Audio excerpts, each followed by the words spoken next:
I'd like to call to order this meeting of the Susquehanna Township Board of Commissioners Workshop Meeting, September 28th, 2023. We note that all commissioners are here with the exception of Commissioner Engel, who is excused. We did meet in executive session to discuss matters of real estate and personnel.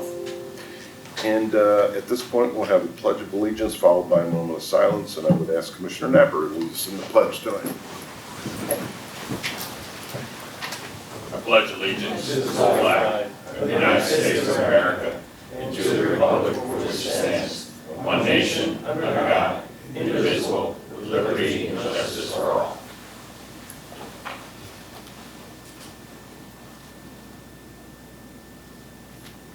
All right, thank you and welcome everybody. First up on the agenda is approval of the minutes from our September 14th regular board meeting. Mr. President, I'll move approval of the minutes. Second. Moved and seconded. Comments or questions? All in favor? Aye. Opposed? Motion carries. Presentation of the 2024 minimum municipal obligation for the police, non-uniform, and PMRS pension plans. Mr. President, we have citizens comment. Oops. Hold on, Joe. Does anybody, you can probably stand. Anybody wish to address the board tonight? This is public comment. This is why we pay the Law Bureau big bucks. All right, hearing none, I'll move on to the MMO and Joe Lovett, our Director of Finance.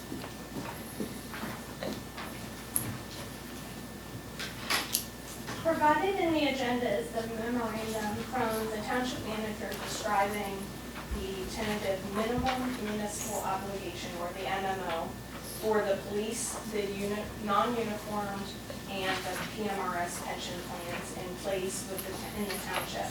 The MMOs are based on predicted pension liabilities as a function of the W-2 earnings.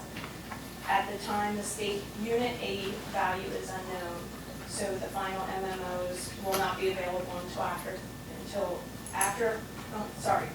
until the consideration of the 2024 budget. Presenting these estimates is required by law to occur by September 30th, but no action is needed at the time. So staff is recommending that the board receive the presentation of the 2024 minimum municipal obligation for the police, non-uniform, and the PMRS pension plans. Okay. You want to go over any top line numbers for each of the three? So the estimated 2024 MMO amounts are, and I don't know the amounts off the top of my head, however, the police pension MMO is approximately $15,000 more than the 2023 MMO, and the non-uniform is approximately, the police pension is about $45,000 higher than the 2023. Non-uniform is approximately $15,000 more than the 2023 MMO, and the PMRS plan is approximately $1,100 higher than the 2023 numbers. All right. Does anybody have any questions? Ms. Lovett? All right. Just very briefly, would you say that this is a primary driving factor in the budget? It is. This year, the 2024 MMO isn't, there's not a huge drastic change, but we do anticipate a much higher MMO for 2025. Okay, any other questions? We'll move on. Next up is traffic study requests. Laurelwood Drive, Ward 1 traffic study request. Chief or Jody? The manager had forwarded to me emails that he received from residents. They didn't contact me directly, but thank you. He did forward emails that they were requesting a traffic study. I don't know if you have any input on this, Chief, if you had a chance to take a look at it, if there are concerns about speeding. Thank you, Chief. I saw this was on the agenda, Mr. Provoker mentioned it to me last week, so I ordered an officer to take a look at it the past week. What we can do is we really don't need board approval because there's no speed limit signs up there. And they are township roads, and it's 25 miles per hour. So on the Pennsylvania Vehicle Code, those signs can be posted without a study. So I would recommend we do that first, and then we get our ATS machine up there to monitor the speeds, and then we go from there. So we're already way ahead of this for you, and if you're okay with that tonight, I'll put this in action for next week. Thank you. That's awesome, outstanding. That's great. Thank you. We'll make it happen. Okay, so would a study follow that, Chief? Only if there's Based on the something data. outside of that, Commissioner. Okay. So the recommended action, none is required tonight, Right. but, okay. Is that we just proceed through, as per the Pennsylvania Vehicle Code regulations to post to 25. Okay. And I'll give guidance to Nate on the distance between the signs that it has to be. Okay. Any objections to that? No, and just to be clear, you did conduct a study, an informal study, but you Exactly. did examine We did. the area. We and did. Thank you. Yes. Yep. And I can send that to you all by tomorrow. Great. The informal study. Okay. Okay, good? Thank you, Chief. Thank you. Next up, action on ordinances, resolutions, contracts, etc. First up is proposed resolution 2023 R25, which would authorize the president and secretary to execute a settlement agreement with Triple Crown Corporation to resolve the permit fee dispute for a property at 3001 Russell Drive. Mr. Provoka. Thank you, Mr. President. Board has with your agenda this evening a copy of that resolution authorizing the President and Secretary to sign the settlement agreement with Triple Crown Corporation to resolve this permit fee dispute at 3001 Russell Drive. This has been done in conjunction and pursuant to a section of the Susquehanna Township fee schedule, which provides for the process for the township to review its fees assessed. This evening, we did get the indication from the other party to the agreement that their acceptance of the proposal. So it's presented for your approval, and staff is recommending the same. Thank you. Is there a motion? So moved. Moved by Commissioner Sanderson. Second. Seconded by Commissioner Knopper. Any comments or questions? All right, hearing none. All those in favor? Aye. Opposed? Motion carries. Next up is resolution 2023 R28, adopting guidelines for Susquehanna Township trap, neuter, and return program. Ms. Logan. Thank you. You have the resolution regarding adopting guidelines and parameters for the township's trap, neuter, and release program. It's designed to mitigate the breeding of the community's feral cat population. The board reviewed the draft guidelines at their meeting September 14th, and no substantive changes were made at the meeting.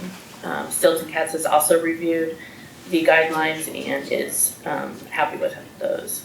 These guidelines were developed pursuant to Chapter 2, Section 102 of the Susquehanna Township Code of Ordinance, which stipulates in part that it shall be lawful to feed feral cats as part of a trap, neuter, and release program approved by resolution of the Board of Commissioners.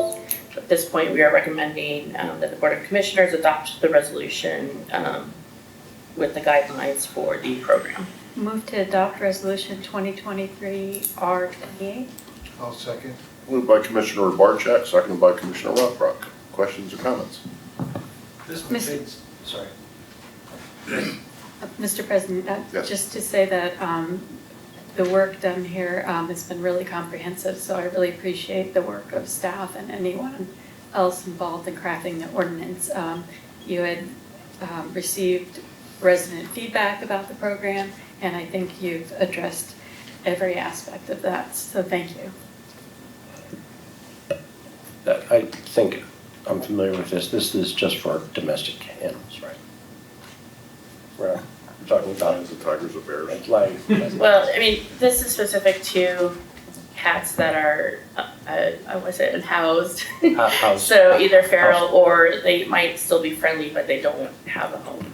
Okay, thank you. This is the first time we've instituted these kind of guidelines and requirement for feral cats. Correct. We've had the ordinance for quite a while, and in that ordinance it references the health officer to establish some guidelines on how to feed the cats while still abiding by our other animal ordinances. So this is just a supplement to that existing ordinance. Thank you. I echo Commissioner Barczyk's congratulations, because it seems really complete, dealing with every aspect I could possibly think of this issue. So I think it's a step forward. And also, this should help us address resident complaints for the both sides, the one complaining and the one who are doing it. Really. Correct. Yep. Any other comments? All right, all those in favor? Aye. And opposed? Motion carries. Next up is Resolution 2023 R29, adopting a park master plan for Wedgewood Hills Park. Mr. Purple. Yes, thank you, Mr. President. Actually, I believe that Director Knaus is on the Zoom here, so I would ask Doug if he had anything to say to introduce our consultant with YSM, and go ahead, Doug. Yeah, thank you, Commissioner. Sorry, I will be there in a few minutes. We started the process with YSM back in February with our steering committee and public output or outreach. So with that, I'll turn it over to Ann, and she can give you all the details.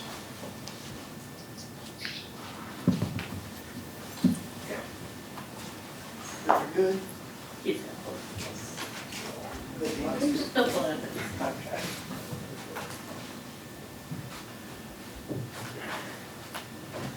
Yes. We have a abbreviated presentation. It's a presentation that we provided to residents about a month ago, maybe 2 months ago, that reviews the vision for Wedgewood Park. My name is Ann Yost. I'm a landscape architect with YSM Landscape Architects in York. We've been working, as Doug said, since the beginning of the year to develop a vision for the park. As you know, the township acquired this park site. It was a recreation site, it had the Wedgewood pool on it, with the intent of creating a community asset for recreation. So our master plan process, we work with a study committee. Doug put together a good study committee that was reflective of the township, the neighborhood. Then we did goal setting, of course, site analysis, needs assessment. It was done a couple of different ways. I'll go over that. And then it was kind of a linear process. We developed conceptual alternatives, went into a pre-final design that was shown to the public, and now we're at the final design. YSM was joined on this project by Recreation Park Solutions, who looked at management, operations, and revenues, and also Murphy Neighbor Architects to assess a potential of reusing the building. At the end of the process, we looked at cost analysis and then phasing. Hard to know if the button is going to work for this. Hard to see the site. I will use this to point. You can see the pool kind of in the center here, and then the black line is outlining the site. A couple of our other maps are going to be a little better. Let's just a quick walkthrough. This is the building as it exists, the pool, which is now gone. Doug sent me a picture this week. It's a big excavated area. Existing parking, we're right up against property lines. There are two terraced areas in the park. They're very small. This is the lower one. It has an informal ball field on it and some open lawn. A lot of the site is wooded. It runs the corridor that is the emanating trib to Asylum Run. There's a sewer line that runs through it. You can see the sewer manhole here, which has a little bench opening along the trail that you can walk. There's an old little dam, and the stream is quite nice, but the topography drives the design. The site in black and white, but then we have a heat map that shows the the slopes on the site. The green area is less than 5%, so those are those two plateaus I talked about. Oh, no, oop, back. Okay, I can do that. So you can see the pool, kind of the little rectangle in the upper plateau, and then the lower plateau is where the ball field is. And then as you go down into the corridor with the stream, you can see we have extremely steep slopes. The dark red is over 25% slope. So of our 18-acre site, we have about 3 acres that is developable from a traditional recreation standpoint in terms of less than 5% slope. This site is uniquely located. The site here is in dark green, but we are just heading up towards the Veterans Park section of the capital area Greenbelt, which is just to the north.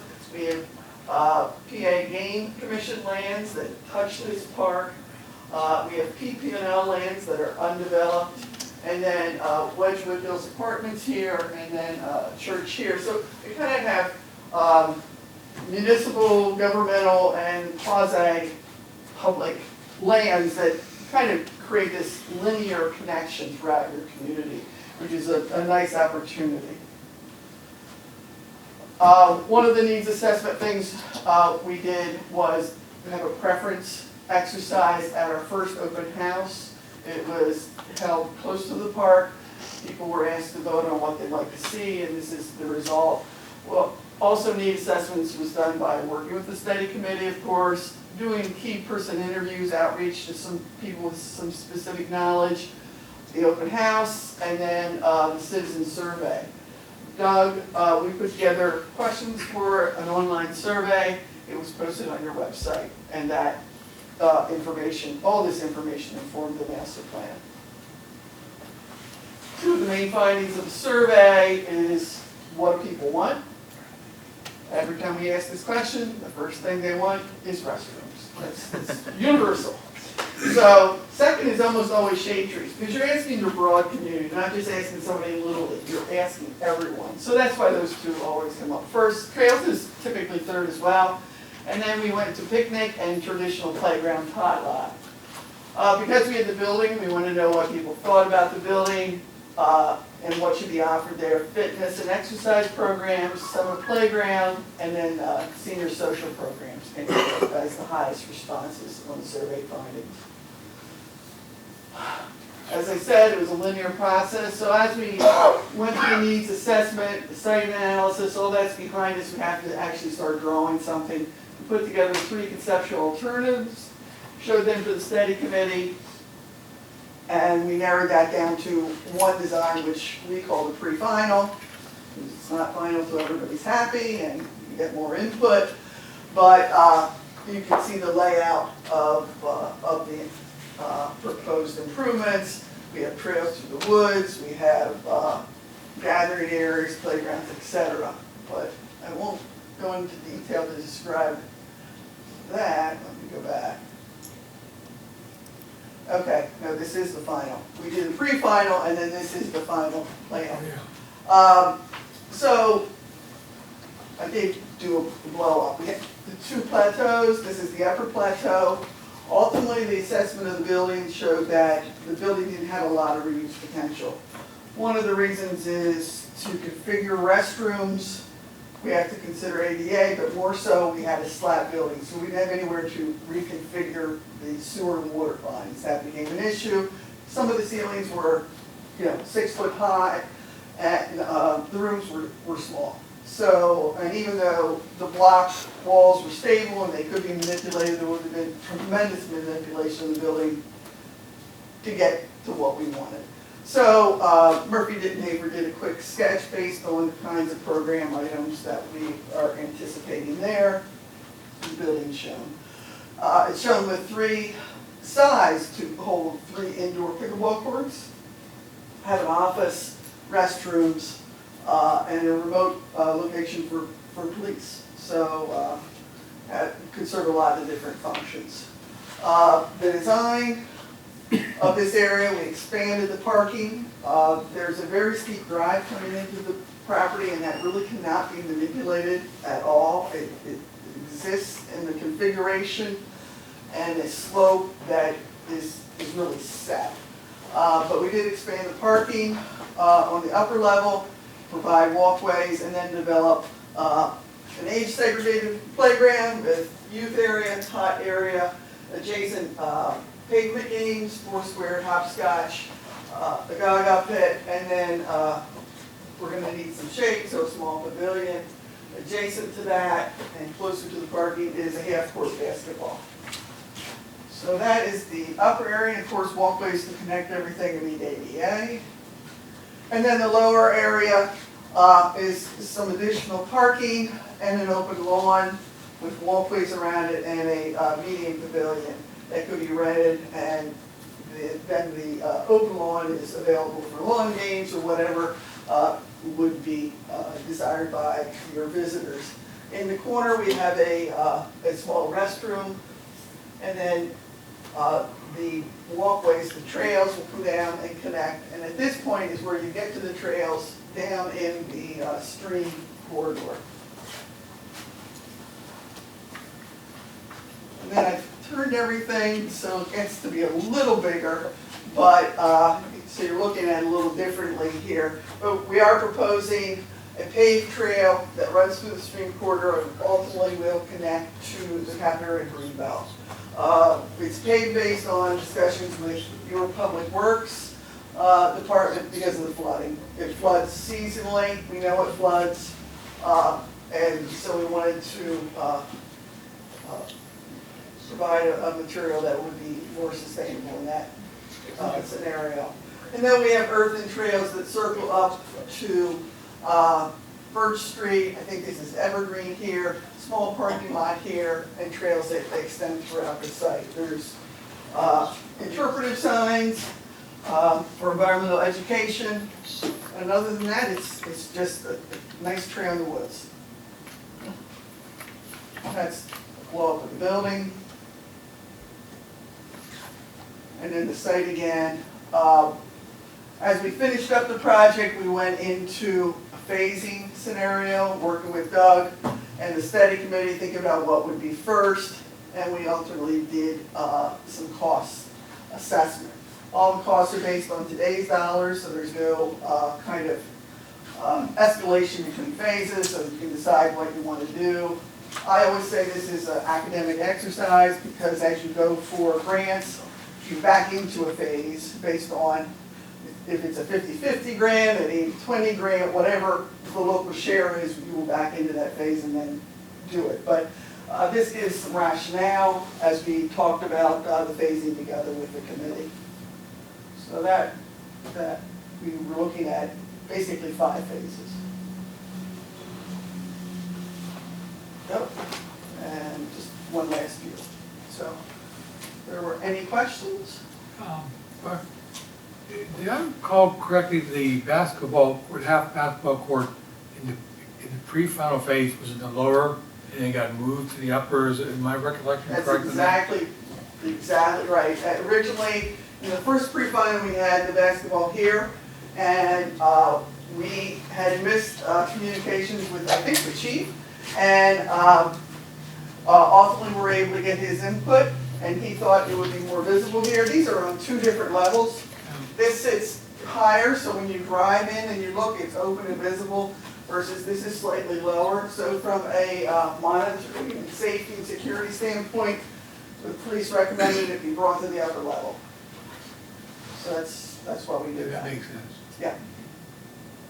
Can the phasing be based on price and cost? Can the phasing be done out of order? Do you Yes. have to follow that one through 5? No, we could call them A through E if we wanted to do that. Right. It really is a way to geographically and construction-wise kind of separate it into different segments. And some things you'll want to do before others. Right. But something like the trail, you could go in there and do the trail anytime as long as you start thinking about some accessible parking. And if I can direct this to you or Doug or both, the $7 million kind of, I mean, the master plan, I mean, excellent work, very professional. provides all the details and whatnot. Yeah, it's a high price tag to develop another park. And, you know, I worry about like having to increase taxes or bank loans and whatnot. I mean, how feasible is it to try to do like the loan, not the loans, the grants, fundraising, private foundations and whatnot to get anything close to $7 million over say well, I would assume like probably looking at maybe a 5-7 year window to get the. Right. Well, and with Doug here, I think you're looking at half of that. You know, that's almost a given, because when he put this RFP together to do this project, even though it's not funded by DCNR, he used their full scope of work. So this has been done based on DCNR's criteria for doing a master plan. It sets the stage for you to submit money, submit for grant funding from DCNR. So yeah, there's every reason to think that you can do that. Additionally, we try to be very conservative when we do these cost estimates. We never want to be the low bidder, you know, because we want to give you options. You know, you can put a playground can cost $300,000, or a playground can cost $125,000. Those are all decisions you make as you move into the engineering, and that's true with almost everything within it. You know, we typically design 8-foot walkways. This is a small park. We could actually go with 6-foot walkways. I mean, there's a lot of little things that as you go into the development phase, you'll make decisions and they'll drive your costs. But unfortunately, all development now is very expensive. So I think the costs are fairly realistic. Is there a bridge that's joining the? Yeah. Okay. Yeah, Was there is an earth thing. It could be a boardwalk, just a crossing, and the sewer line crosses it already. So the sewer line crosses the stream and a bridge. It could be stick-built. It wouldn't have to be a large bridge.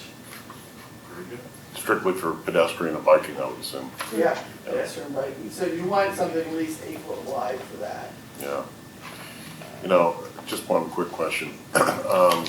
The Susquehanna Township Authority actually acquired this land, and, you know, part of their rationale for doing so was for community use, you know, along these lines, which these plans are great. Part of it also was to have a place as a staging area, because there's a mini basin development plan coming down the pike shortly that hasn't already started. Once the park is built out, would there be room for that use by the authority? Yeah, I mean, they're staged there now for the current projects. And depending on where we go with it, I mean, they're staged in the parking lot now. They're having minimal impact on the existing parking lot. The only impact really right now is they're filling the pool for us, so that's a good thing. So because with Diamond Street coming down that driveway, they can't get a lot of big stuff down. Right. They got the pipe down, they got all the small stuff, and they love the site there, so it's working out really well for them. And they've made arrangements for like the inlets and some of the bigger structure closer to the project site. That's not impacting the ground, so I don't see why that wouldn't be possible in the future. Okay. And it gives them access down, it'll give a better access down to get closer to the sewer lines that are down across the creek, which right now, That's true. once they get down there, it gets pretty steep, so. Yeah. So I just want to make sure that the authority, and I think they only spent 160 or so on this. 125. 125, which is a great price for the use we plan. Just want to make sure that it's bulletproof in terms of what the authority needs and its funding sources. Correct. So, good. And one of our thoughts, this is what we would consider a lot of parking here, but this lower level, you actually don't need to build it all now. You only need to build a couple of those spaces, have handicap accessibility in the lower level, and the rest you build as you need. So this, again, could be staging area at the end of that parking area for probably quite a long time. The multi-purpose building, I noticed that there was rental revenue anticipated from that. Do you know what, based on the square footage, the capacity of that building would be for, say, wedding reception or? No, I don't have that on the top of my head. I can just visually see, the 3 pickleball courts and, that's kind of the size of the big room. Yeah, it should be a pretty. Yeah, it's a pretty big room, yeah. But But it's driven by the parking as well, so, Right, that's what I you was gotta find a thinking. nice balance there. Right, Can you So- play the blues there, though? yeah, you could, sir. You played blues anywhere. The Secretary of State can play blues now. Quite well. And we would work with the fire marshal and everybody to determine occupancy. I was just thinking in Rent, terms of, probably rent below it, because occupancy typically is above parking capacity in a lot of situations. yeah, that's what I was thinking. So- So there's 60 parking spaces there, and, you have to kind of look at, is that enough, or is that too Yeah. much? And this is a neighborhood facility. The building may have different uses, probably program uses, there could be classes there or something. But we just, this is a neighborhood facility, but I didn't mention the blue in front of the building there. That's overhead shade sail over bike parking.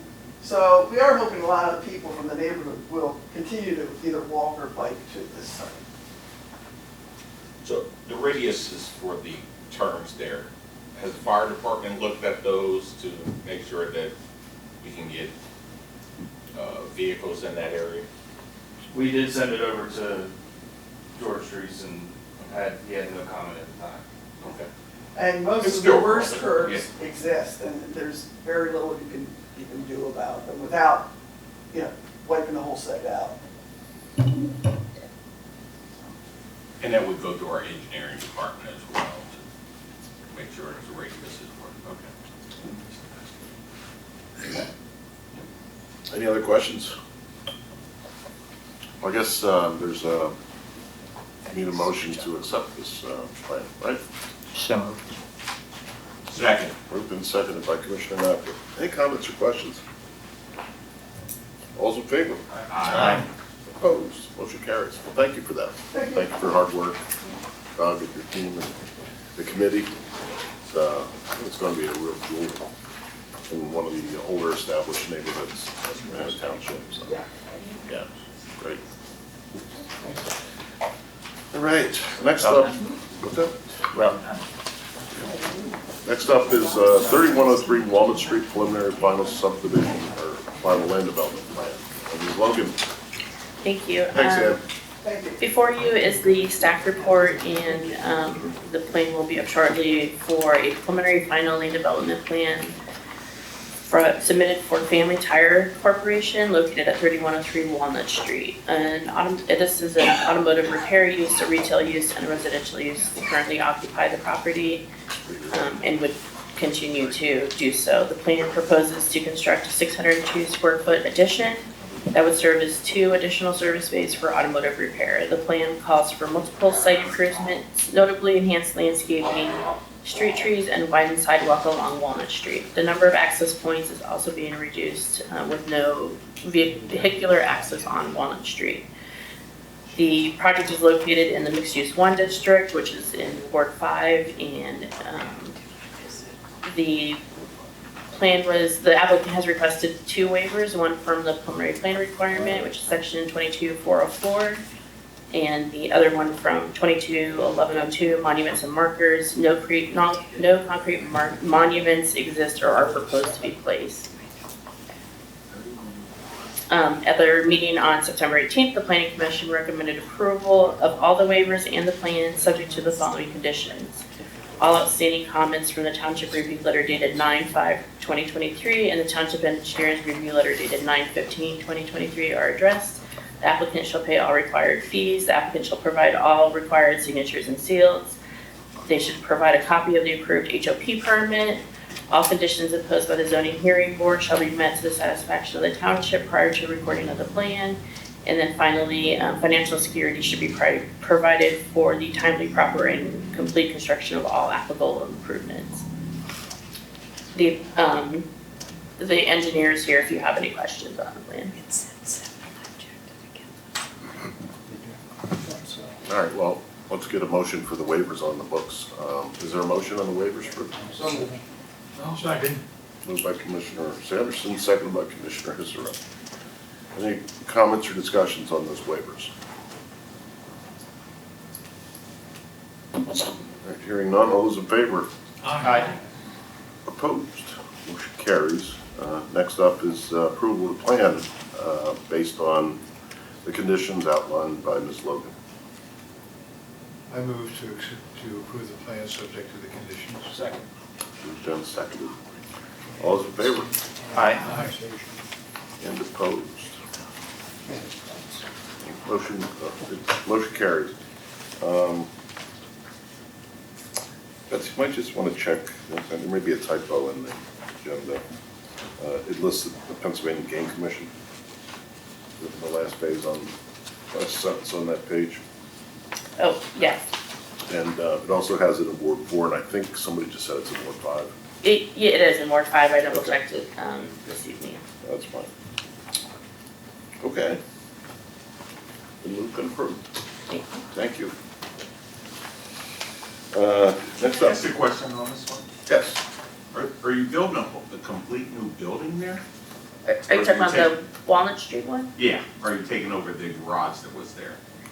The building burnt down originally 4 or 5 years ago, and so they're replacing where that building was burnt. They just didn't do it within the time frame that's required to replace the non-conforming structure. So they're adding, there's an existing building there, they're adding the garage to it with 2 more service bays. Okay. And then doing the site improvements. Very good. Thank you. Next up is the Pennsylvania Game Commission preliminary and final land development plan. Ms. Logan. Thank you. Before you is the preliminary final land development plan for the Pennsylvania Game Commission, what a previous typo.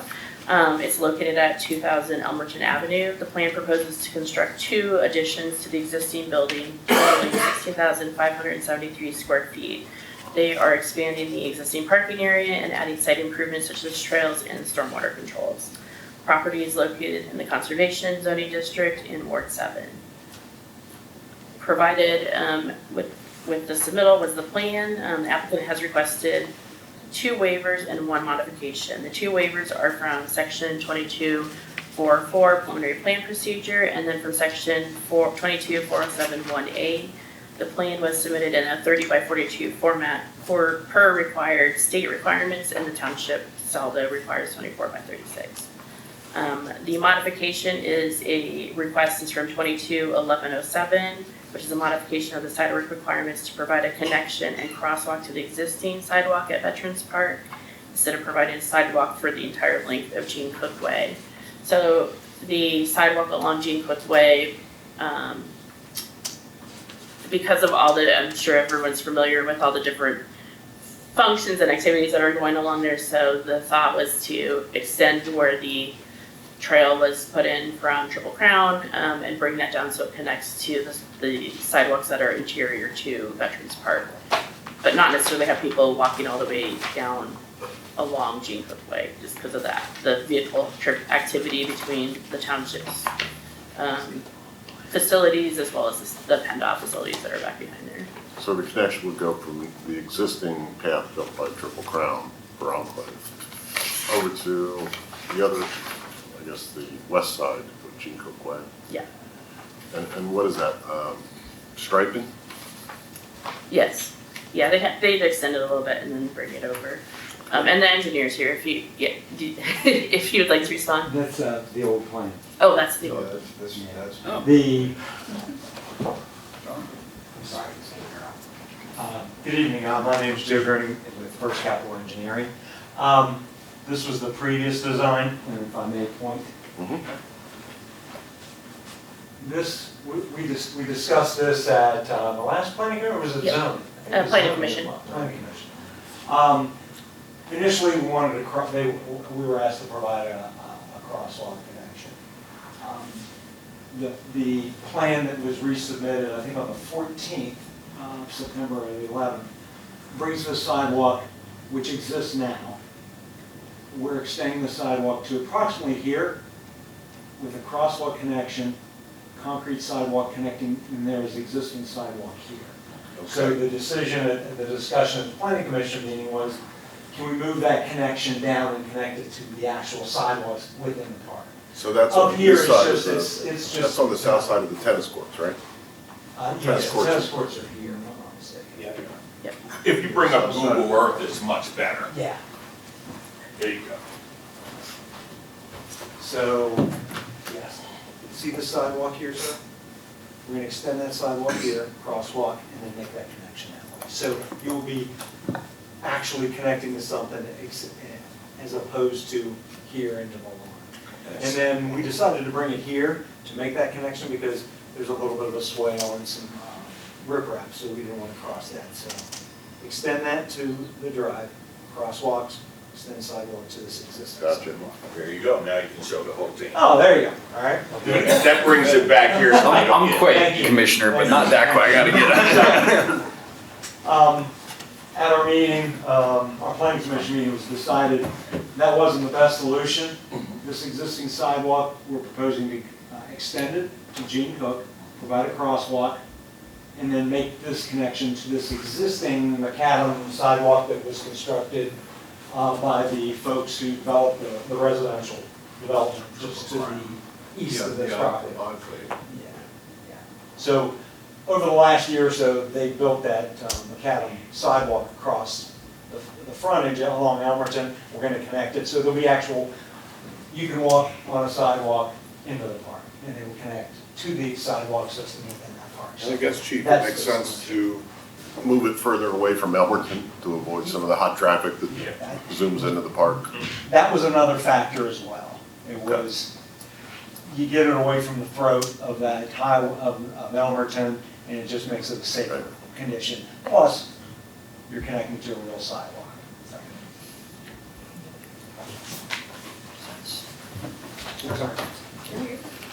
So you're looking for a vote on the two waivers and modification. Correct, and the planning commission at their meeting recommended approval of those. Is there a motion? So moved. Second. Moved by Commissioner Sanderson, seconded by Commissioner Rothrock. Sorry, Fred.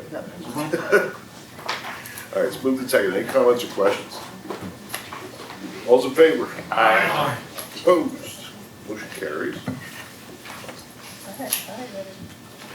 Okay, sorry. In addition, the planning commission recommended approval of the plan, subject to the following conditions. That all outstanding comments from the township staff memo are addressed, that they provide a copy of the approved NPDES permit, provide a copy of the ENS control plan, provide an executed O&M agreement for all stormwater management facilities, as well as easements, and then provide financial security for the completion of the construction. I move that we approve the plan. Second. Moved and seconded. So does this encompass both the June 26th and the August 28th meetings? So I think that the date is wrong on that. It should be the August 28th, right? Is that one? Sorry. We were at the August 28th Planning Commission meeting. Yep, And, earlier in the month, we were at zoning. at the zoning hearing board, correct. That was the second. I Second? apologize that we've got typos all over the place. We're on item 6. Item 5. We're at item 5. Still item. Five. We just approved the waivers, now we're in the plan with With the conditions, so. conditions, and it seems like there's two sets of conditions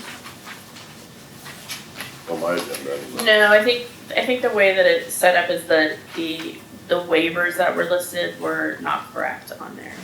And then the conditions follow that. So you've approved the waivers, the first set of waivers, the two waivers and the modification. Right.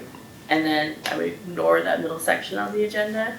And then the comments, the conditions 1 through 6 would be, Okay. Oh, yeah, So- that is kind of confusing. All right, so yeah, sorry, wipe out I August apologize for 28th. that. That was a horrible day anyhow. No. Oh, it's your birthday, sorry. Joy. I don't have that. What's that, Steve? I don't think I have that. Unless I'm missing something. Nice page. No big. This is what I have. That's the latest and greatest. And we're on spot. Yep. Small. Okay. I don't have the latest and greatest. Go ahead. No, go for it. You need that. I didn't get the update. Here you go. Yep. I'll stand. I'll lay it. 10-4. Thank you, sir. Okay, did we make a motion? Yes. Is it second? Yes. All right. Any comments or questions? Commissioner Knapp? No, I'm with you. Gone through it thoroughly by now. The last 8 seconds. I think we had the waiver motion, but I don't think we had I don't the have a note for a motion. motion for the plan with the conditions. I made a motion to approve the plan, I think. One. And second. Yeah, you by should. Commissioner I Fowl. thought that was the waiver. We did the, I thought so too. We did the waivers earlier. Okay, Kathy has it, good. You have, Kathy? Kathy has the final word. Yeah, fine. Bear with You're a us, hot game mess, commission. and I apologize. It's my fault, I interrupted Becky and threw everything out of whack. Democracy is. That's right. So we have a motion second. Mhm. Any comments on that motion? The plan and the conditions? All right, all those in favor? Aye. Opposed? Motion carries. By the way, while the game commission's here, we'd really like to thank you for working with Triple Crown to put that walk area across your easement in front of the building. That means a lot. There's a lot of kids over there now with unpaved. And so getting over the park currently, plus with the addition of the crosswalk, will really make a difference and be a safety enhancement. So thank you for working with us on that. Absolutely, you're welcome. I would just like to echo those thanks. I've actually walked that loop, and it's fantastic that we can connect kids to the park, because Veterans has always been isolated from a walking standpoint at least. So it really is a welcome addition. Thank you. Absolutely. Thanks, everybody, appreciate it. All right, Thank you. thank you.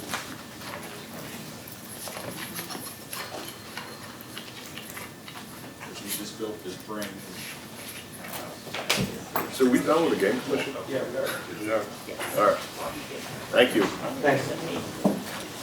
Okay, and next up is review of draft amendments to Chapter 16, Parks and Recreation, Part 1, Rules of Regulation, Section 16-103, 104, and 109. Mr. Knaus. Thank you, Commissioners. We had a discussion regarding this topic a month ago or so. The Recreation Advisory Committee and the department have been working on updating our parks rules within the ordinance.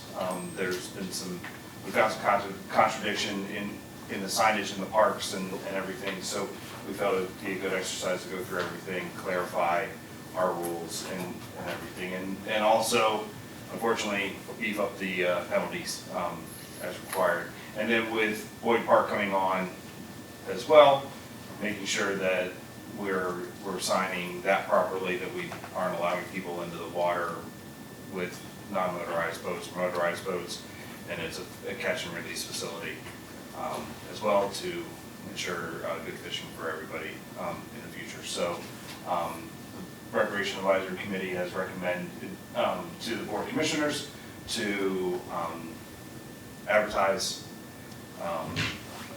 the ordinance change for, I guess, hearing, what, October 12th? Yep. First October 12th during our next meeting. Okay, is there a motion to that effect? Yeah, I move to authorize the advertisement of this amendment. Second. Moved and seconded by Commissioner Colonna. He was the tiebreaker this time. All right, any comments or questions? All in favor? Aye. Opposed, motion carried. Thank you. Thanks, Doug.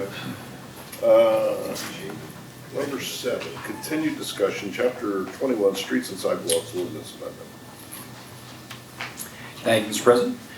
So the board had some conversation and reviewed a draft of the proposed amendment to Chapter 21, Streets and Sidewalks, at the regular meeting on September 14th. The public hearing has been authorized for advertisement for Thursday, October 12th. During the September 14th discussion, There was some questions about the obligation that the township currently places on adjacent property owners to maintain their curbing and sidewalks. And staff was directed to provide some additional context, research some other similarly situated municipalities in Dauphin County, and then report back to the board with some of the results as well as any potential alternatives. So just to kind of give a little bit of context here, the township currently and is proposing that we continue obligates the property owners along a sidewalk or curb to maintain those sidewalks and curbs. Even though they are public improvements, we are authorized to enable those property owners to keep those in good order to prevent public safety hazards, uprooting from trees, etc. And I believe that the nature of the discussion wasn't so much focused on the obligation to maintain sidewalks so much as it was for the curbs along street faces. So with the agenda is a memorandum that I wrote really summarizing the provisions of the ordinances that apply to many of the Dauphin County municipalities, at least those that are within an immediate reach of Susquehanna Township. Far and away, the standards that we apply are the same as those that are applied in other municipalities. I reached out to the manager of West Hanover Township because there's no mention of curbing in their ordinance, but I wanted to clarify whether or not that was obligated to the property owners in that case as well, but have not heard back. So it is possible that they do something different in West Hanover, but the other municipalities that I've researched, including the city of Harrisburg, Paxton Borough, Pembroke Borough, Swatara Township, Lower Swatara, Lower Paxton, etc., all kind of follow our similar prescriptive ordinance here. So if the board were interested in changing that in the ordinance, we could assume the obligation ourselves. It would of course be an added cost, but we could also consider in the future as perhaps a compromise, issuing a municipal capital contract that then private property owners could participate in, as other communities have done for both curbing and sidewalks, that would allow them to perhaps realize a lower cost, achieve an economy of scale that they may not be able to if they were to seek contractors to do the work themselves. So there are some options that would allow us to stay the course with our current proposed ordinance amendment language, but also to help provide support and resources for property owners where appropriate to help them fulfill their maintenance obligations. So it's provided for information only. If there are changes the board's interested in incorporating into the draft, we could do so, and still, depending on the nature of those changes, plan to proceed with a public hearing on October 12th, but it's really just for discussion only. So happy to take any questions you might have, and that's all I have to say. Thank you. So we're subject, we can have some discussion now, right, that's what, Yes. I'm the one that brought it up about the curbing last time. I appreciate, this was excellent work, Dave, providing all this information with the other townships and boroughs and whatnot. Very, very useful. In looking at it, comment that I have a concern with curbing because of the way it can get damaged. It has nothing to do with maintenance by the property owner, but I was looking at the Lower Swatara Township language, and it has any damage to the pavement, curbing, and right-of-way of a township street caused by the parking or movement of construction equipment or trucks must be restored by the property owner or contractor at their expense. This was moving more towards what I'm concerned. That was one of the things I talked about, like what happens if it was damaged from a construction truck? And there you go. My other concern though was what if it's damaged by the township equipment, for example, doing snow removal, plowing, because I live on a cul-de-sac, lots of curb, and this, and they do an excellent job and whatnot, but we're dealing with heavy duty equipment, and if it, the curb gets damaged because of something like that, I would hate to have the property owner have to pay for it. The other aspect that I do like, and this, my hat from my days in the Attorney General's office, particularly with even the PUC doing contract work. The alternative that you mentioned about the piggybacking, like if there's a contract that we negotiate to repair road, what I don't want to see is, okay, a resident through neglect, needs to repair the curb, but now they've got to go out there and, find the contractor, et cetera, and pay, as opposed to having a contract in place that they can, it's gonna be under this contract. Kind of like, I know with the parks and whatnot, where we maybe latch on to a state contract that's been negotiated that all municipalities participate in, and it keeps the cost down. And I think this is the same concept, because I don't really want to put, if they have to pay for it in a particular case, I think that makes, I don't have a problem with that.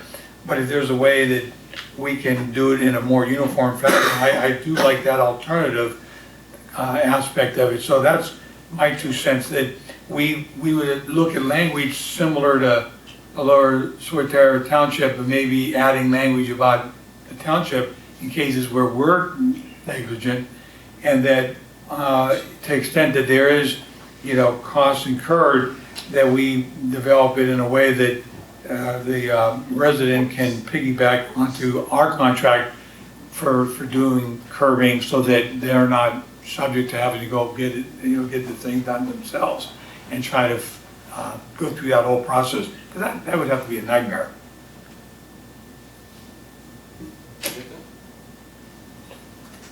Any other thoughts, comments, Carl said or otherwise? Could we add language that says, if it's caused by accident, a traffic accident, or damage by the township or a contractor, that, the first, it would seem to me if that would happen, that whoever caused the damage would have the liability for fixing the damage.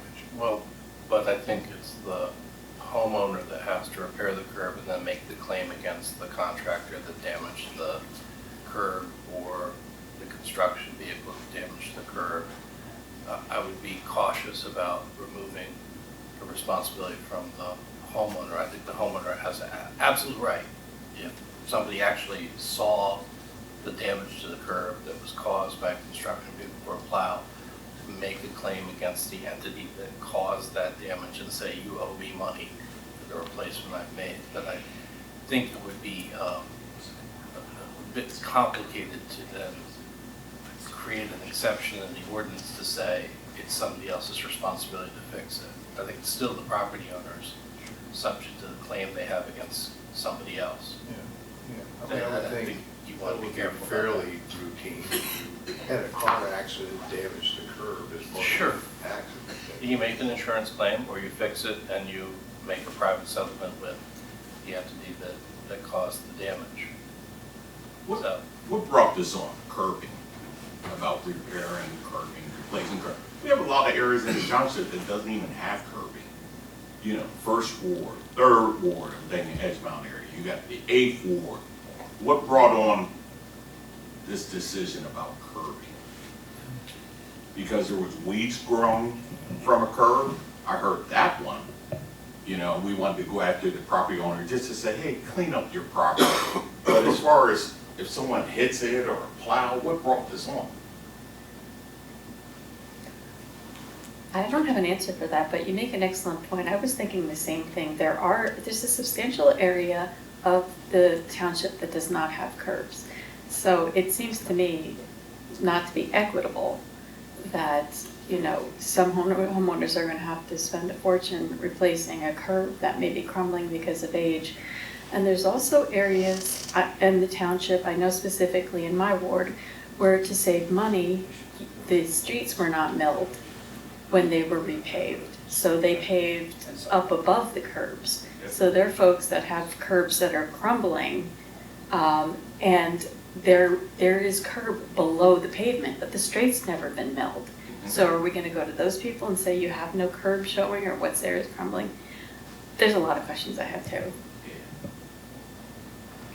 So, I could say that at least in practice, I mean, right now, if there are sidewalks that are damaged or upheaved from rooting, et cetera, we have the ability to obligate the property owner.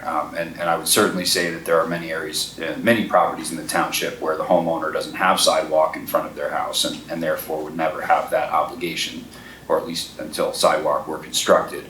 Curbing and sidewalks are often linked, meaning that replacing one necessitates the replacement of the other.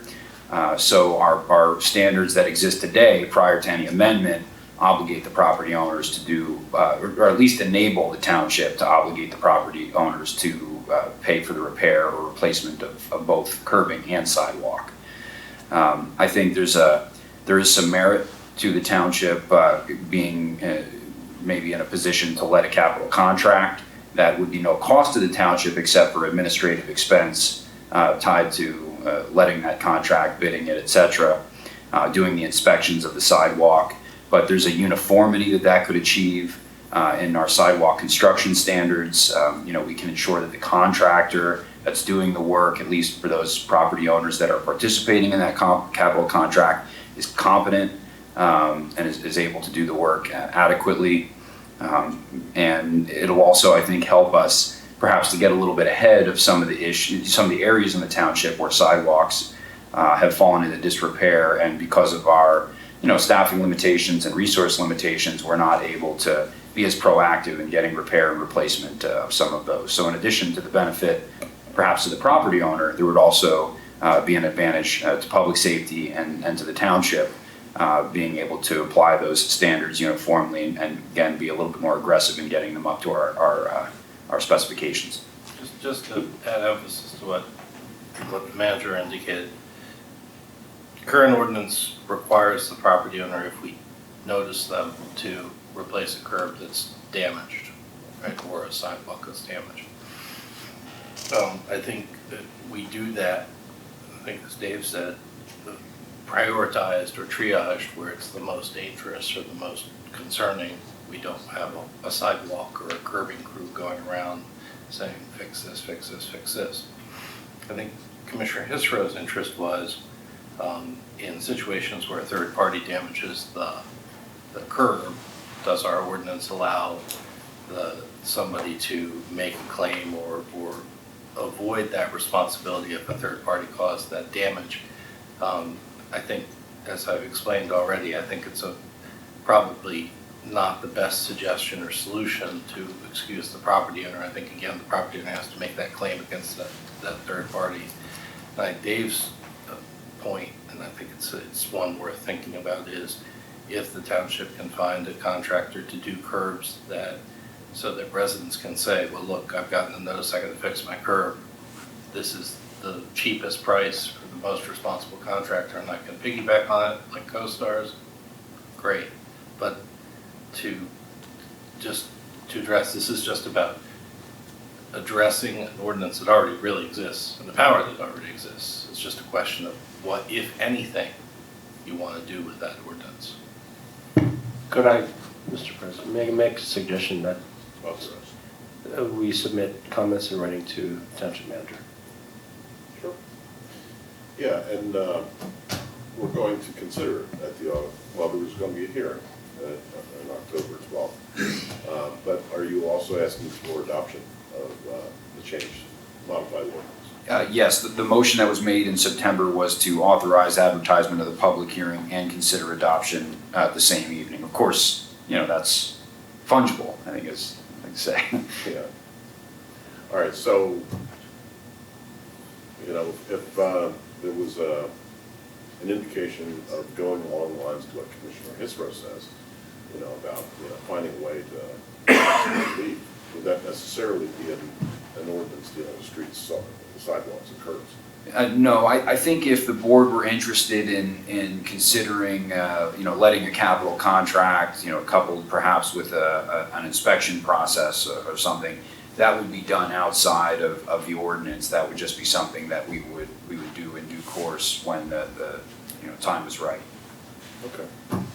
Well, in the interest of time, and we're not going to solve this tonight. But in, Mr. Sanderson's suggestion is probably a good one.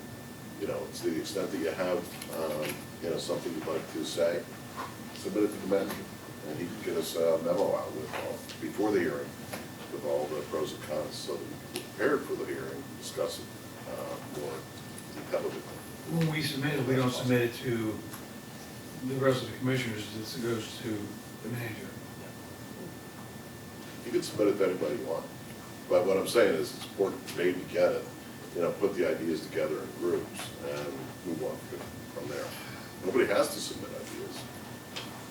I personally think the current situation is workable, and we've seen some cases in the past where it wouldn't be a budget buster, but it certainly would be an expense for the township, if we went around fixing curbs, all the places, even those that are damaged by our own plows. With that said, there may be an alternative way to help provide some relief that we haven't explored. So, Mr. President, is there a timetable on there? Is this a rush that we have to do this currently right now? Is this where we can have a workshop and really discuss this all out? well, this aspect, sure, but, I think we need to get moving on the ordinance for curbing. That's why I asked that question, can they be unlinked from each other? Mr. President, just one more question. So is this the ordinance that includes the paving as well? Right, So- yes, Commissioner. So there is, yeah, if you want to explain that, there is an importance in getting this through.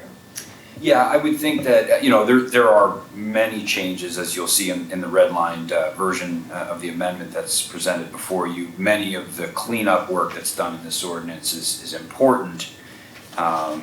In fact, curbing alone has standards established in the draft amendment that are not present in the existing ordinance, so there's even other components of curbing.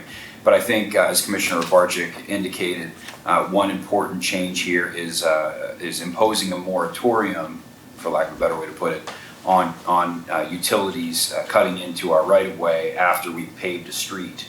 And given that our paving season is about to conclude in a couple of weeks here, not that I anticipate, getting a call from a public utility, but, of course, tomorrow morning I'll have 3 on my voicemail to cut into the street. So having that in place, I think, is really one of the more, critical components of the draft amendment. There are others too. But I believe that the board has a good suggestion. We can proceed with advertisement of the public hearing. And then I can consolidate any comments I hear from commissioners and then present them to you all on October 12th. I suppose my only question is, because we haven't advertised it yet, are you interested in holding off on the component of the advertisement that would enable you to enact the ordinance on October 12th? We'd have the public hearing, and then perhaps that evening we can, or the following meeting, we can schedule acting on the ordinance. No, I think we should enact it as well. The paving component is huge because I've seen firsthand, several blocks of streets recently paved, and companies have come through and torn them up, literally torn up the length of 6th Street. So that's important. Did they get a street cut permit? Because that's supposed to be a bottleneck, here in the township office to make sure that we have a semblance of control over activity in the streets. And street cut permits and inspections are wrapped up in this amount, or at least further clarified in this amendment as well. So certainly that makes sense as a way to proceed. I understand the direction. If on October 12th there are any substantive amendments to the draft, we would have to, of course, re-advertise, have another public hearing, which we could certainly do, but we would have to postpone enactment if it's further changed. Well, let's set a public hearing for the October 12th on what we have before us. And then we'll always have time to consider, the relief that Carl and others are interested. Everybody's interested in helping our residents, but we can't do certain things at the expense of our own township budget. Certainly, we're way out of line with surrounding municipalities. Can I just ask, is it possible to approve the ordinance and there's a section or two that creates issues to approve it with the remove all those provisions until further time to allow the other provisions to go into place? I mean, can we separate, you know? Well, that was my thought, to uncouple the two ideas, but I'd leave that to the law bureau. Yeah, I mean, we just have to advertise the ordinance, and then we can talk about the language in it. So, which is, again, underlines your point. If you have something you want to address, get it to Dave. Right. But what we need is permission to advertise the fact that the ordinance will be on the 12th. Right. Yeah, the concept's similar to like a settlement agreement where you have multiple provisions, and if one provision isn't approved for some reason, you have language in there that allows the rest of the agreement to go into place, and or sometimes you have the opposite if they're not all approved. But that's a common We really can't concept. Can't do that, because once we advertised the ordinance and we have the drafted the ordinance, as Dave's already pointed out, if there's a substantive change, something's taken in or put out, then that's a different issue. So. And Carl, there's nothing to prohibit us from doing a Like that. standalone ordinance or resolution that would set up a program like you discussed. You know, but we don't want to sacrifice the timeliness of this ordinance for, you know, what you're suggesting. Well, that was Which I the think part, is- I mean, I was suggesting with the piggyback contracting, but also that they have language in there similar to what Lower Susquehanna Township did, then just put it on the homeowner, but could put it on a construction company. If they're out there, because we have a lot of construction going on, they bang up the curb, you know, why should the homeowner?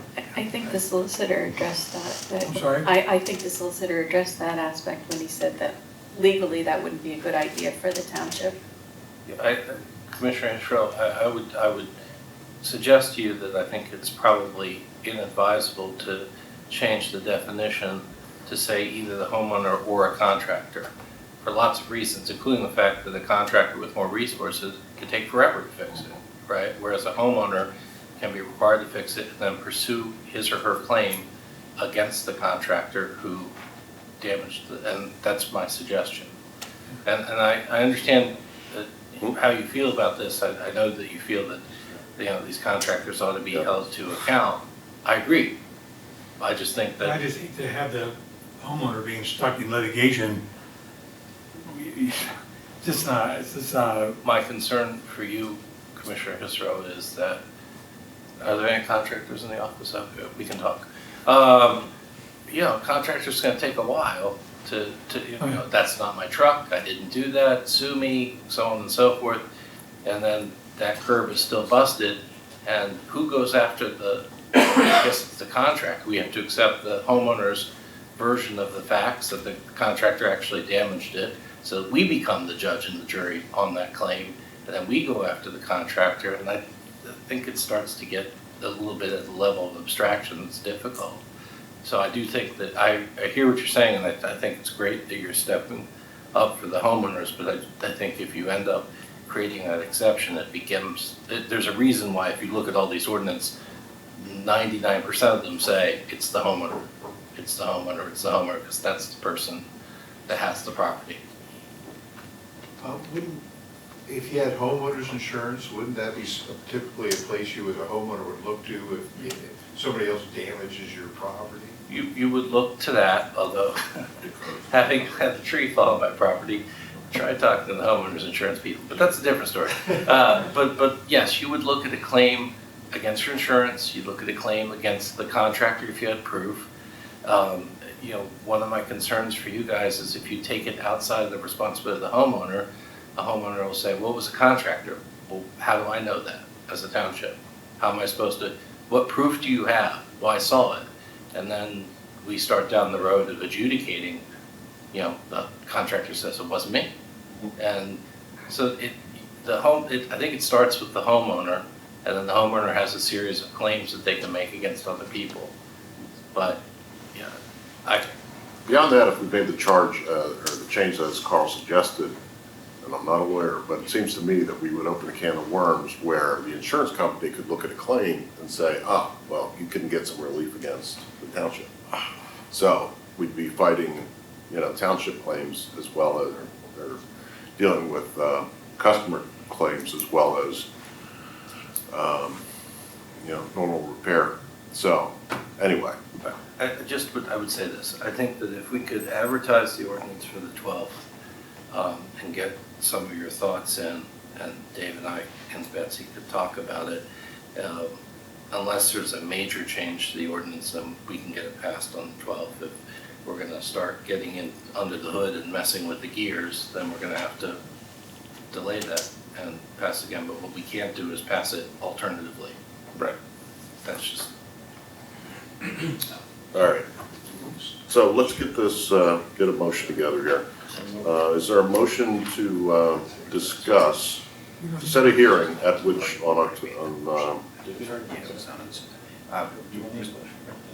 no, we didn't. We're good. Did we vote? We're good. It was. There wasn't a motion, or we don't need a motion, do we?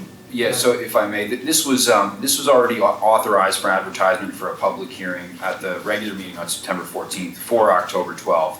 I offered at that meeting to present this back to you for just discussion this evening and any changes you want to make, because tomorrow is really our deadline to get it into the paper. It's got to be advertised no later than 7 days prior to the scheduled public hearing. So we're going to try to get it into Penn Live right now. We're just trying to work with with the solicitor on the preamble language needed for the advertised. Pretty beefy preamble that needs to get into the Penn Live article. So we're going to get that hopefully over to Penn Live tomorrow, and we'll be on pace for the October public hearing.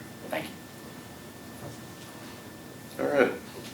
Moving on. Next is the Cone Road Bridge Superstructure Replacement Project. Oh, yes. Okay. Mr. Verboek. Thank you, Mr. President. And Alex is here as well with HRG as our township engineer to answer any technical questions you may have on this, but I'll give a brief summation of the history to date. So Cone Road Bridge, as many of you are aware, has been flagged as part of the Dauphin County Routine Bridge Inspection Program facilitated by HRG as a bridge of concern. The superstructure, which is the beam work and everything from the footers, above the footers, has been deteriorating at a pretty rapid rate. It has stabilized, I believe, over the last course of 2 inspections. So, we're pretty pleased to hear that things don't appear to be getting worse. There are already imposed weight restrictions on that bridge. So, it's something that understandably the engineers at HRG, Alex and Dan Long and Ryan Hostetter have been looking pretty carefully at.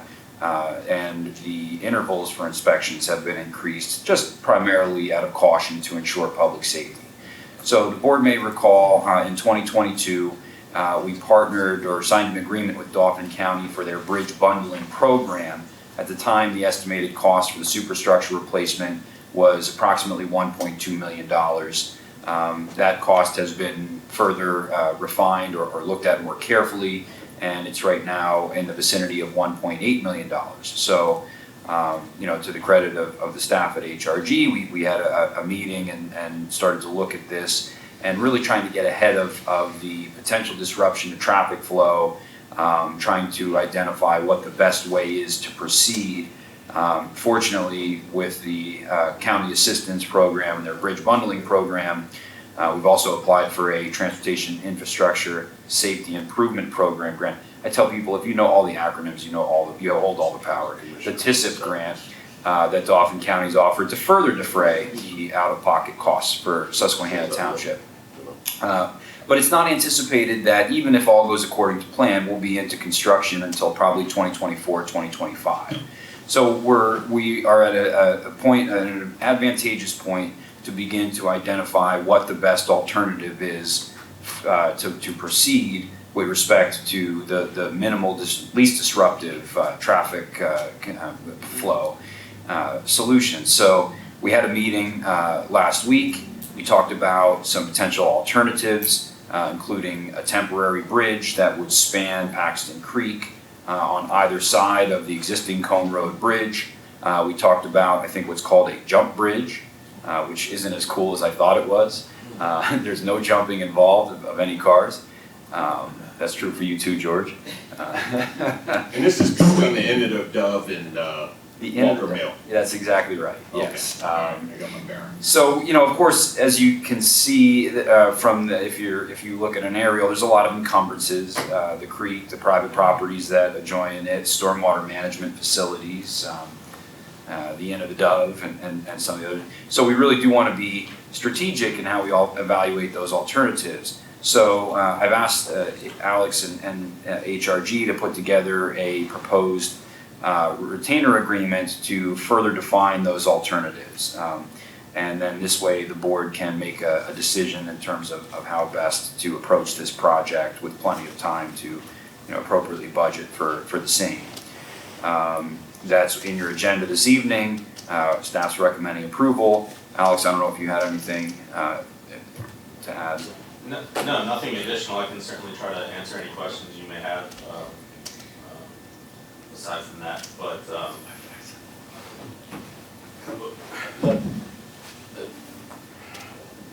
the proposal would take analyze 4 different alternate approaches.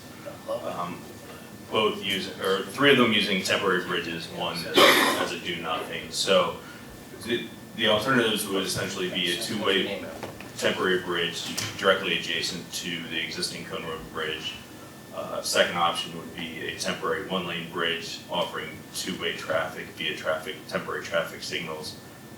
Third would be a 1-lane, 1-way bridge, which would then use a detour to route traffic away from whether it's the northbound or southbound traffic flow that utilizes the 1-lane bridge.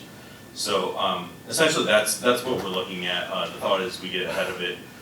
It's likely going to need a temporary bridge once construction occurs. So there's a lot of issues to take into account and explore ahead of that time. So construction of Cone Road Bridge replacement is looking at like 2026, 2027. So if we can get this temporary access worked out ahead of time, any regulatory permitting that comes along with that, I think would be advantageous. So. Do you, I guess you don't have diagrams of those different alternatives that you have there? No, any visuals, and then what would be the cost if we shut down that bridge and detour traffic other ways? Could you finish the job faster? What would be the time frame to complete that project? That's what this is going to explore, this proposal. It's actually doing the feasibility on those alternatives. And the product, the deliverable, would be exhibits showing the routing, and then taking a look at the liquidated damages for each alternate as far as the impacts on local traffic. If I can add, Commissioner, I think it's an excellent question. I think detouring is certainly an option. It would be, I would imagine, disruptive for a time, because that Cone Road cut through, so to speak, from Progress to Elmerton is pretty used. So it's probably a less desirable option, certainly one that is on the table. As we do these inspections, or as Dan does these inspections and these 3-month intervals, if there are, at any time, if the condition of the bridge deteriorates further, that bridge closure may be necessary, to ensure public safety. So I think we know that that's a possible scenario, but if we could avoid that at a reasonable cost, that's my hope. My thoughts are, if you could close the bridge over Friday through Sunday, like an ABC type bridge, and be done with it. We close it down for the weekend. You mean for the actual replacement? Yeah. They're expecting a 3-month duration. Turnpike can do it quick. We can do it in a weekend. And you guys take 3 months. Yeah. Where you depend on? Yeah. Certainly that would be the preferable option, but I don't think we have the resources to do that. Just an option. Throwing everything on the table. Yeah. I don't mean to oversimplify this, but it strikes me that detouring over to Progress Avenue and then down to the intersection of Progress and Cone on the other end is not that much of a disruption. It just seems like that would be the obvious thing to do, as opposed to incurring the cost of building any kind of temporary bridge. I can't imagine how many hundreds of thousands of dollars that's going to cost. So It just seems so obvious to me. it is an option, and that's what this alternative analysis would explore and provide a recommendation. Certainly, there's going to be affected businesses in the proximity of Cone Road Bridge. So, yeah, there is a cost. So I think we were estimating about $500,000 expense. Of that, the township would be eligible for, I think, a 75-25 split with the county for the temporary portion of the bridge. Additionally, the overall cost of the Cone Road Bridge replacement itself, additional federal funds became available. At this time, the local township share would be around $36,000. Previously, that was up north of $330,000, I believe. So, good savings potential there. But yeah, there would definitely be some expense incurred with constructing a temporary bridge. With the cost of this study, the $22,000, council, does that match, local match? That I don't know. No. I can, And to your question, Commissioner Rothrock, if I could just add, in addition to the inconvenience, which absolutely could be manageable and reasonable given the alternatives, there is an impact on public safety, on response for fire and EMS. There's also an impact on school district operations that we would want to work around. So it's a bus route for Susquehanna Township School District. So again, not necessarily saying that a detour won't be the best option given the alternatives, but I think it's a little, could potentially be more than just an inconvenience for commuters that needs to be considered by the board. And is this something that we can do when school is not in session? yeah, I mean, if the project, because there's going to be a lot of regulatory permitting and permitting through, different agencies. The goal would, to be construct during. Kind of like what we did at Paxton Church Correct. Road. That was a huge, even though it made me mad every day, but but it was a plus. Right. And it made the project go faster. You didn't have to deal with school buses and traffic. It was a and best success. Oh, I'm sorry. Go ahead. Best case scenario, we would only be talking about a detour or a temporary bridge for the duration of construction. But worst case scenario, we could be talking about years if the condition of the superstructure were to deteriorate to the point where that closure was necessitated before the federal funds were available or the design were complete. So it's a little bit nebulous at this point whether it's just going to be a 3-month duration or perhaps as many as Alex had indicated as 2023 as 3 to 4 years of an issue. So that's kind of the importance of looking at some other alternatives that may be able to help us get ahead of that. Well, I think the point is we need information. So is there a motion to get some information to the tune of $22,200? Sure, let's get this motion on the table. So moved. Second. Question? So if we're saying that potentially could take 3 months or 3 years that it would be closed down, without having that information, how do you give us an evaluation with your study? Without knowing the timeline, how do you measure the impact? Because you're measuring what the impact is going to be of having this closed, right? Correct. So there's several impacts. The proposal outlines several in task number 3.